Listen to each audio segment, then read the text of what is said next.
If you are planning to sit for the USMLE Step 1 and Step 2, then you would probably be grappling with so many questions.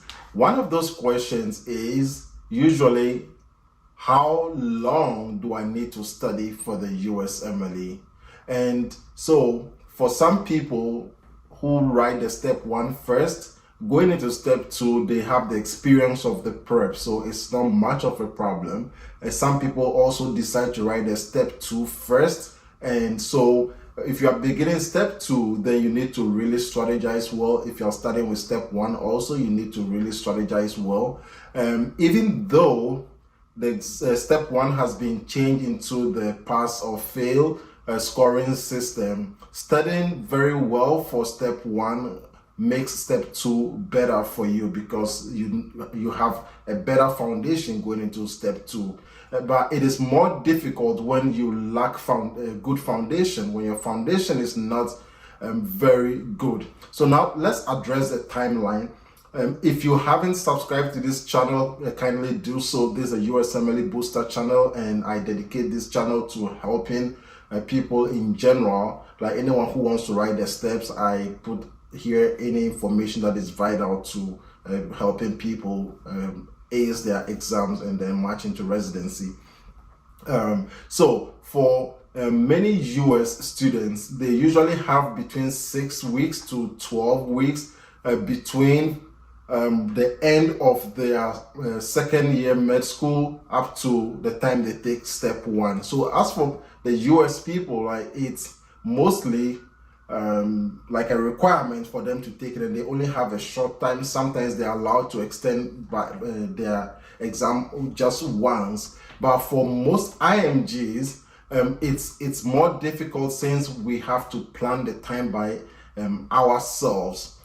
So let me say that, like, most people don't do well on the exam, or I'll say, to put it straight, like, most people fail the exam because they don't have enough prep time. It's not like they don't have enough time to read most of the concepts, and so they don't also take time to understand the concept before they go into the exam. So the number one reason why people fail is the lack of adequate prep time.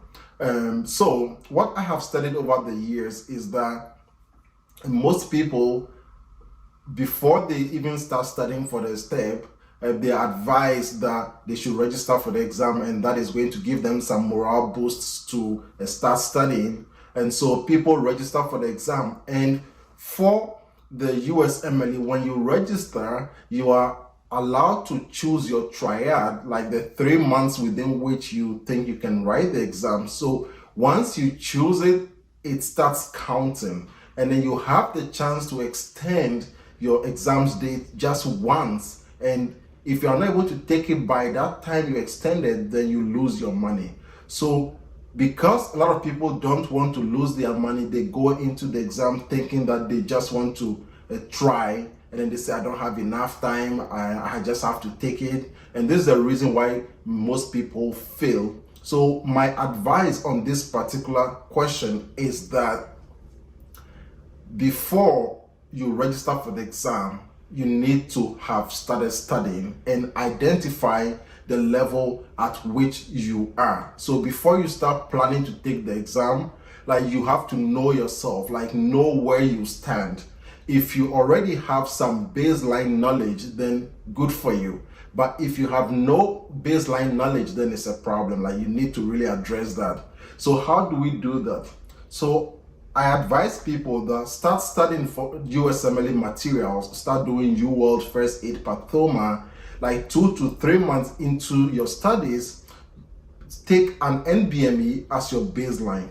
Now, if you score greater than 200 on the NBME, then I'll say your baseline knowledge is good, so you can proceed from there and register for the exam, and then work towards the your real deal, the day that you write your exam, or your exam date. Now, if you do your first NBME 2 to 3 months into your exam and your score is below 200, then this is where you really have to devote your time to studies and do more excellent, like more extra work, and study effectively and efficiently to improve your scores. So you have to be realistic. That is one thing I tell people: be realistic. You know yourself. Listen to yourself. You know how you feel within you. You know that you are not confident. So why do you go sit for the exam? Because the people you are writing with, they are all confident that they are passing. So why do you go in when you know you are not confident?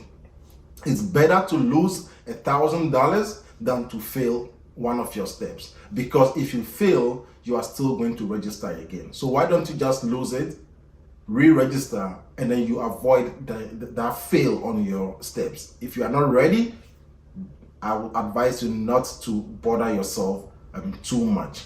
Now, you need to plan, towards the score that you want. Like have a concrete plan. So if you are taking step 2 and then you know that you want a 250 plus, then you need to really plan and work towards that. If it's just a low score that you want, then you can also plan for that. So I hope this video is helpful. If there's anything that you think that I did not say in this video, I want you to put it in the comment box. Give me suggestions as well, so that I can improve my videos, and also suggest topics to me. Most importantly, share this video with people to help them also subscribe. And I'll see you again in the next video. I love you and good luck in your studies. I want you to know that if anybody can pass the USMLE, you can pass too. If I can do it, you can do it. It is very doable. Thanks and enjoy your studies. Bye.